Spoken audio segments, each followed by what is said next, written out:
Здравствуйте, в эфире информационный выпуск Амши-Укшара. 26 лет прошло со дня начала мартовского наступления по освобождению Сухума, которое, по признанию ветеранов Отечественной войны народа Абхазии, считается самым тяжелым за всю историю войны.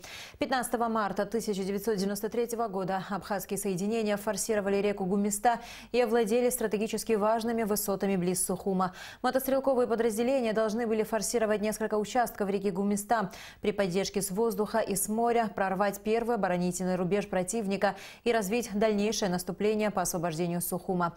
Однако операция, начавшаяся в ночь с 15 на 16 марта, не имела успеха. После кровопролитных боев 17 и 18 марта абхазские части вынуждены были отойти на исходные позиции. В мартовских боях погибли 222 бойца абхазской армии, несколько сотен человек получили ранения, а 23 человека пропали без вести. Участники военной операции считают, что она не удалась, потому что у абхазской армии к тому времени еще не было достаточных навыков и опыта для проникновения через оборону противника. В эти дни в Абхазии вспоминают погибших в мартовской операции 1993 года, когда была предпринята неудачная попытка освобождения Сухума. Накануне на Гумистинском мосту одному из погибших героев Арзамету Тарба установили мемориальную доску. 15-16 марта – одна из самых скорбных дат в новейшей истории Абхазии. 15 марта 1993 года началась наступательная операция по освобождению Сухума. Абхазские бойцы форсировали реку Гумиста и овладели стратегически важными высотами. Однако дальнейшего развития наступление не получило. После кровопролитных боев 17 и 18 марта абхазские части вернулись на исходные позиции. В мартовском наступлении на Сухум абхазская армия потеряла 222 человека, сотни раненых. 23 бойца пропали без вести. Среди них был и герой Абхазии Арзамет Тарба. Ему было всего 22 года.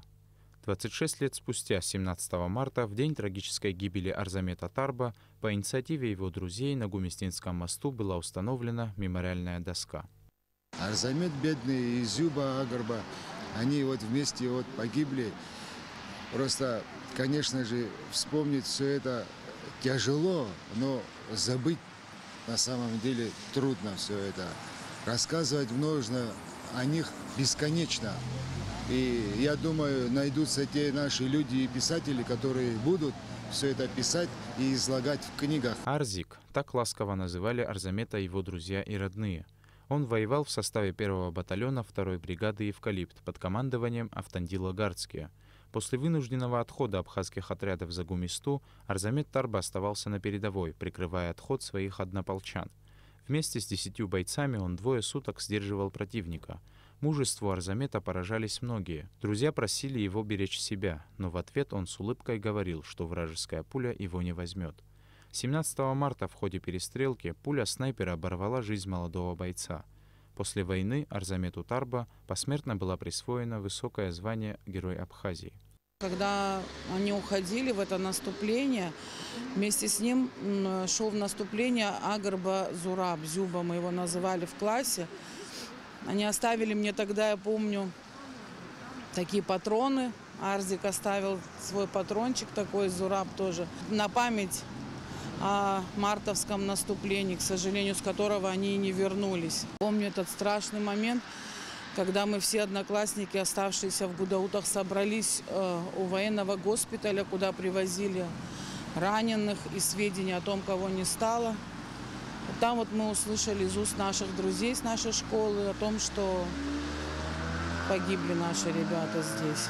До 2014 года Арзамет Тарба числился в списке пропавших без вести. После начала работ по эксгумации тел погибших, проводимых совместно руководством Абхазии и миссией МККК в Абхазии, останки героя были найдены, идентифицированы и перезахоронены в парке боевой славы в его родном городе Сухуме. Саид Джарсалия, Тамас Чиковани, Абхазское телевидение. 18 марта исполняется 30 лет знаменитому Лыхнинскому обращению. На исторической поляне Лыхны 18 марта 1989 года собрались несколько десятков тысяч человек. Выступавшие на сходе люди были делегированы народом, чтобы говорить от его имени. Под Лыхнинским обращением о восстановлении Абхазской ССР, существовавшей с 1921 по 1931 годы, свои подписи поставили 36 тысяч человек, в том числе и руководители обкомов и райкомов Абхазии.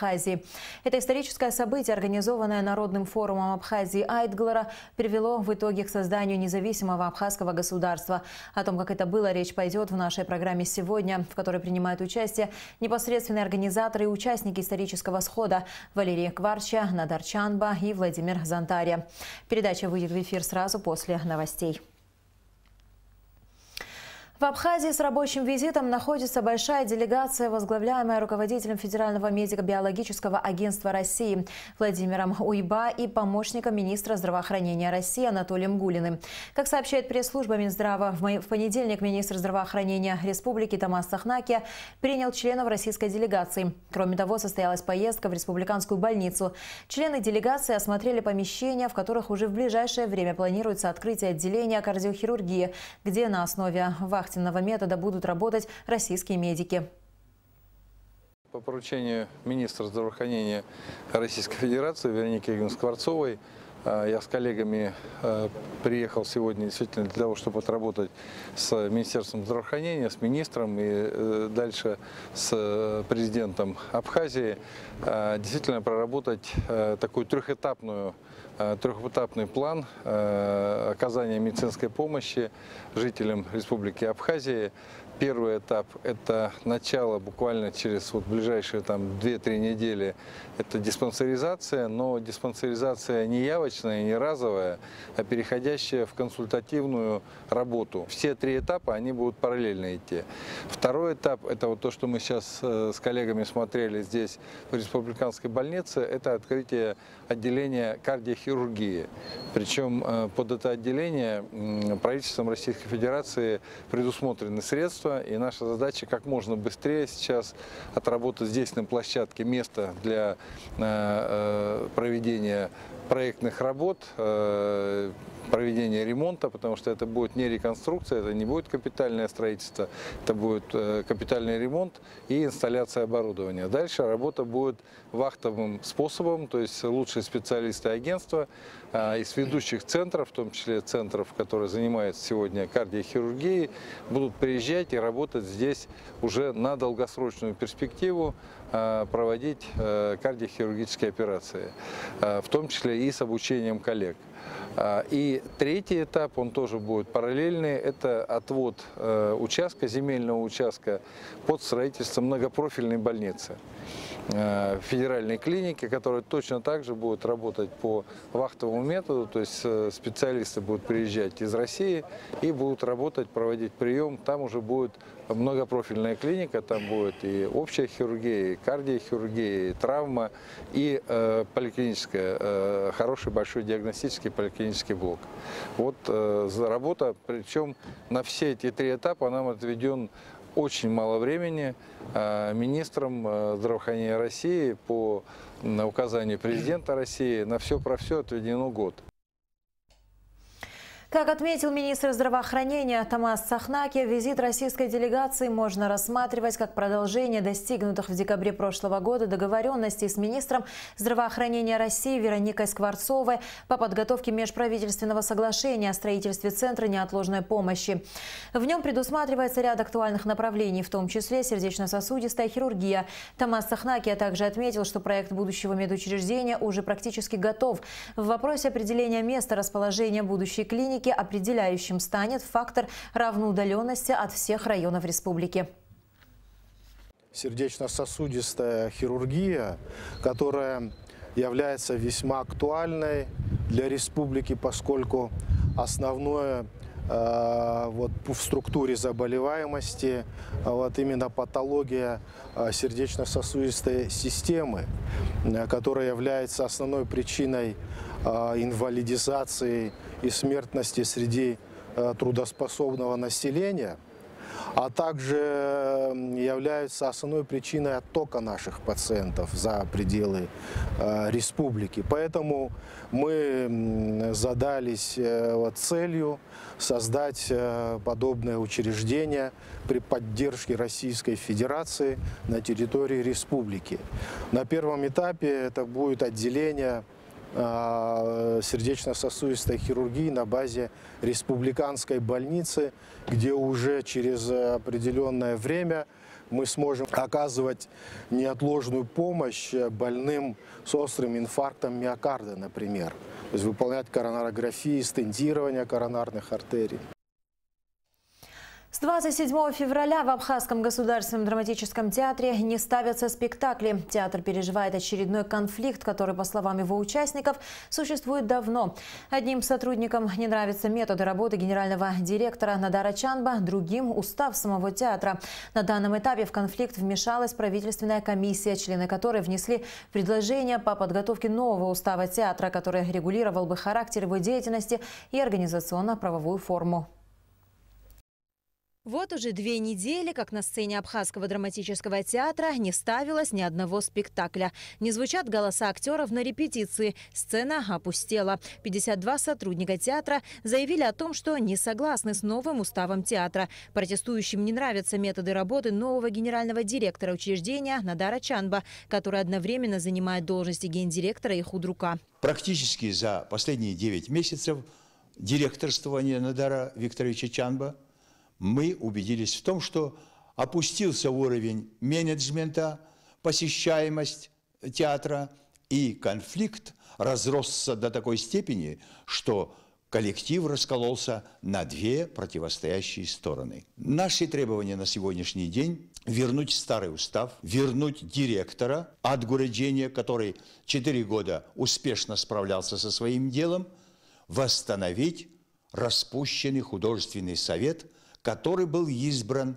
коллективом. Протестующие говорят о том, что не единожды обращались и к правительству, и к членам комиссии, созданной в целях осуществления проверки деятельности Абхазского госдрамтеатра. Мы видим решение только в одном – в разделении тех противостоящих частей одного и того же коллектива, разделение полномочий, чтобы мы автономно могли существовать, не мешая ни им, чтобы и они не могли мешать нам. Это мирное разрешение проблемы. Другое решение оставляет опять тлеющий очаг для будущих конфликтов и разногласий. В театре же тем временем с конца февраля не было ни одной постановки. К примеру, ко дню рождения поэта Таифа Аджба готовилась премьера, но актеры и режиссер прекратили репетиции и заявили о переносе премьеры. Гендиректор театра Надар Чанба считает такой поступок аморальным. По его словам, актеры могли начать акцию уже после премьеры. Это, конечно, никаких объяснений нет этому, потому что во-первых, вот сама дата, да, 80-летие поэта, который погиб во время войны, то есть аморально, потому что ничто не мешало вот этой группе 12 числа после премьеры выдвинуть какие-то свои пожелания или требования. Никаких объяснений нету. Раскол в коллективе произошел давно, считает Надар Чанба. По его мнению, это конфликт не последних дней. В театре присутствует некая клановость, которая и мешает нормальному развитию театра. Разделение не сегодня произошло. Произошло это давно. И поэтому, чтобы разрушить вот это семейно-родовые связи, которые мешают развитию Абхазского театра, я и приехал сюда. И я его разрушу. Хочет кто-то или не хочет, потому что семейно-родовые отношения, они хороши, когда есть духовное начало, апсура, фундамент. Между тем, в кабинете министров под председательством первого вице-премьера Даура Ашба прошло второе заседание правительственной комиссии, созданной распоряжением премьер-министра Валерия Бганба в целях осуществления проверки деятельности Абхазского драматического театра. Изучив документы, члены комиссии внесли предложение по подготовке нового устава театра, который регулировал бы характер деятельности и организационно-правовую форму театра. Возможно, это решение поможет конфликтующим сторонам найти точки соприкосновения. Премьер-министр Валерий Бганба принял представителей Совета молодых дипломатов при МИД Абхазии, сообщает пресс-служба правительства. Валерий Бганба поблагодарил молодых людей за участие в организации и проведении международной научно-практической конференции, посвященной 70-летию со дня рождения второго президента Абхазии Сергея Багапш, и вручил им благодарственные письма. Совет молодых дипломатов при МИД Республики Абхазия учрежден в 2014 году и регулярно привлекается к организации государственных мероприятий. Вы поработали действительно очень слаженно, когда такие крупные мероприятия проходят. Каждый шаг каждого человека, он отражается на его ходе, на его результатах. Я могу только сказать, что вы все молодцы, сказать вам огромное спасибо. С вашей помощью я считаю, что мы провели действительно серьезное мероприятие государственного масштаба, в котором мы еще раз вспомнили о втором президенте нашей республики Сергея Васильевича Багапш. Завершилась 26-я международная туристическая выставка МИД «Путешествие и туризм», проходившая в Москве. Нашу страну на выставке представляли Министерство по курортам и туризму, Торгово-промышленная палата и Абхазский союз туризма. Об итогах выставки в репортаже Алики Трапш. Международная туристическая выставка МИД «Путешествие и туризм-2019» объединила более 22 тысяч человек со всего мира, в очередной раз подтвердив статус крупнейшей туристической выставки России и стран СНГ. Абхазия принимает участие в данном престижном туристическом форуме уже 4-й год подряд. На этот раз в делегацию вошли в основном молодые специалисты из Министерства по курортам и туризму, Торгово-промышленной палаты и Абхазского союза туризма. Следует отметить, что в этом году Абхазский павильон привлекал к себе много людей, желающих познакомиться с представителями отечественных туристических организаций с целью заключения договоров о сотрудничестве. Здесь была выставлена разнообразная рекламная продукция, журналы, буклеты и брошюры с полной информацией о гостиничных комплексах и подробным описанием всех туристических маршрутов страны. А на стенде была изображена туристическая карта Абхазии, рассказывающая о достопримечательностях нашей республики. Все это было им показано, они проявили большой интерес. Вот, с каждым годом все больше и больше новых игроков в туристической отрасли. Был проявлен интерес к нам со стороны стран Азии, Бахрейн, Кувейт, Омман, Арабские Эмираты. Имели, значит, встречи с коллегами, был министр из Кабардино-Балкарии, из Чеченской Республики. Мы посетили стенд Республики Крым. На встречах с иностранными турагентами помимо организационных вопросов обсуждалась возможность упрощения перехода российско-абхазской границы. Кроме того, турагентов интересовал вопрос безопасности отдыхающих, а также проблемы их транспортного обеспечения. Чтобы увеличить поток туристов в Абхазию и сделать страну конкурентоспособной в сфере туриндустрии, необходимо решить много вопросов, говорит Автандил Гардский. Вы знаете, граница связана не только с абхазской стороной, с российской стороной. И могу обрадовать, этот вопрос решается на высшем уровне. Должен сказать, что работа правоохранительных органов, я имею в виду вопросы безопасности, это не только их, но и это и Министерство здравоохранения, и МЧС, и объекты общественного питания, тоже вопросы безопасности, те вопросы, которые мы должны ставить во главу угла. Международная туристическая выставка МИД «Путешествие и туризм» еще раз подтвердила, что является крупной площадкой для переговоров и новых знакомств в туристической отрасли. Благодаря широкому охвату направлений, полезной деловой программе и анализу приглашенных экспертов, у Абхазии в очередной раз появилась возможность не только широко прорекламировать туристический потенциал страны, но и привлечь к сотрудничеству новых турагентов. К нам приедут агенты, туристические агенты, турфирмы российские. В основном, конечно, это российские турфирмы, которые захотят все увидеть своими глазами. Туризм сегодня рассматривается не только как экономическая составляющая, это больше даже и политическая, дипломатическая. И через туризм мы можем решать очень много-много вопросов. Если мы будем хорошими, со временем именно через туризм очень многие страны узнают о нас. И вот по тем выводам, потому что мы видели на этой международной выставки мы увидели, какой интерес они к нам проявляют. Таким образом, чтобы курортный сезон 2019 стал удачным для всех, кто трудится в туристической индустрии, необходимо оперативно подготовиться к его началу и не разочаровать представителей различных туристических компаний, которые приедут уже совсем скоро со знакомительным туром. Аля Катрапш, Степан Мартиросян, Абхазское телевидение. Заслуженный артист Абхазии, органист Лука Гаделия и певица Кристина Эшба выступят с концертом «Шедевры эпох. Орган, арфа, голос» в Малом зале Московской государственной консерватории имени Чайковского 24 марта, сообщает Обснопресс. Зрителей ждет необычное сочетание органа и арфы в исполнении Ирины Сушковой в сопровождении сопрано Кристины Эшба. Программа концерта будет разделена на два отделения. В первом прозвучит музыка эпохи барокко, а во втором – произведения американских, русских и германских композиторов 20 века. И в завершении выпуска, как всегда, о погоде. По сообщению Гидрометцентра, в Абхазии ожидается переменная облачность. Ночью и утром возможен местами туман. Температура воздуха ночью 1,6, днем 8-13 градусов. Температура морской воды 9 градусов.